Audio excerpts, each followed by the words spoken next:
Халифа Алтайдың көз жасы. Аллаға шүкір, сырттағы қандасын отанына шақырып отырған жер бетіндегі үш мемлекеттің бірі Қазақстан. Тәуелсіздігін жариялаған алғашқы аптасында тәй-тәй басқан баладай тәлтіректеп тұрса да, шетте қалған қазаққа қол бұлғады ғой. Отан деген осы. Қазақтың қамын қазақтан басқа кім ойламақ? Ел болудың қамы да осы болатын. Содан бері аз ба, көп пе, 1 миллиондай қазақ келіпті. Көшіп қонудың, көшіріп алудың машақаты әрине оңай емес. Біреу о дейді, біреу бұ дейді. Әйтеуір осы топырақта жергілікті халықпен қоян қолтық араласып өмір сүріп жатыр. Өмір сүре береді. Неше миллиондап өсе береді. Тәуелсіздік дегенде Стамбул көшесінде сәждеге жығылып, еңкілдеп жылаған жарықтық халифа Алтай атамыз еске түседі.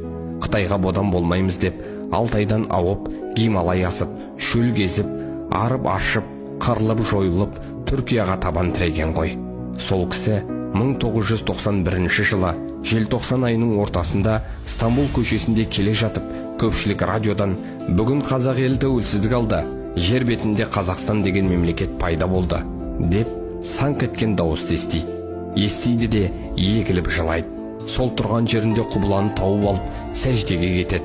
Жаратқан еден, "Я Аллам, қазақ деген халыққа ақыры еркіндік бердің ау, абыройлы мемлекет қыла көр" деп дұға тілейді. Қуаныштан ыршыған көз моншақтары тас еденге тырс-тырс тамып, ұзақ жатыпты. Азаттықты аңсай-аңсай, әбден зарыққан ақсақал ертесінде Қазақстанға бет түзепті. Сөйтіп, елбасының қолынан тұңғыш азаматтық алған шетелден келген қазақ осы халифа атамыз болыпты. Келсем, енді ғана тәуелсіздік алған қазақты түрлі жат діндер жан-жағынан анталап тұр екен. Содан ата дінімізге үлес қосайын деп, бір жағынан жана салат мен де шаптым деп естелік айтады жарықтық. Сол кісі қазақша мағыналаған қоңыр Құран, түрлі ұлт тілінде жарық көретін Құран ретінде Меккеде басылып шығатын Құрандардың қатарына қосылған. Қазақстаннан қажылыққа барған қазақтың көзіне оттай басылып Меккеде тұр. Атамыздың шаны жәннатта болғай.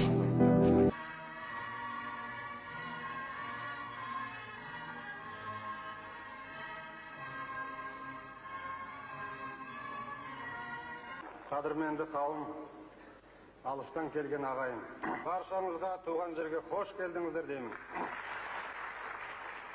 Жер бетіндегі бар шаңырағымыздың бәрінің де бақыты асып, рызығы тасын дейміз. Ассаламу алейкум ва рахматуллахи ва баракатуху. Сіздерге Алланың сәлемі, рахметі және берекеті жаусын.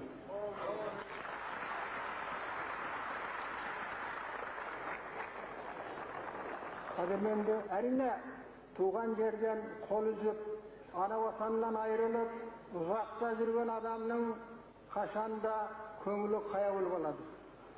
Аллаға сансыз шүкірлік, бүгінгі мына Қазақстанның тәуелсіздік алғандығы және осы салтанатты құрылтай сол мұңымызды тарқатып, мақтаныш келтірді десем, артық айтқан болмас деп ойлаймын. Дегенмен де, мың өліп, мың тірілген қазақтың тағдыры менен құбылмалы тарихы, сонау зар замандар, ақ табанды шұбырынды, Алқакөл сұламаның тауқыметтері ойға оралып, елім айлап, ән салып зарланған елдің қайғылы дауысы құлаққа елестеп қанықтырмай қоймайды. Бұл зарлы ғасырдың зобалаңын коммунизм деп атады, ал оның шын аты қанды коммунизм еді.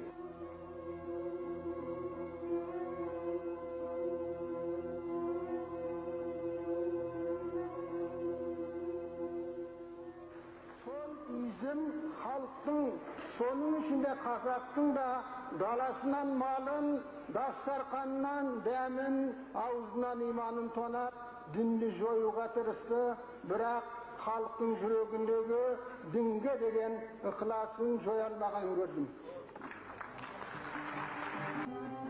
Қазақстан астанасында өткен құрылтайдың қорытынды күні салтанатты түрде ескерткіш тас орнатылды. Келешекте әлемдік қазақ ұлтының бүкіл дүние жүзілік орталығы орналасатын болады.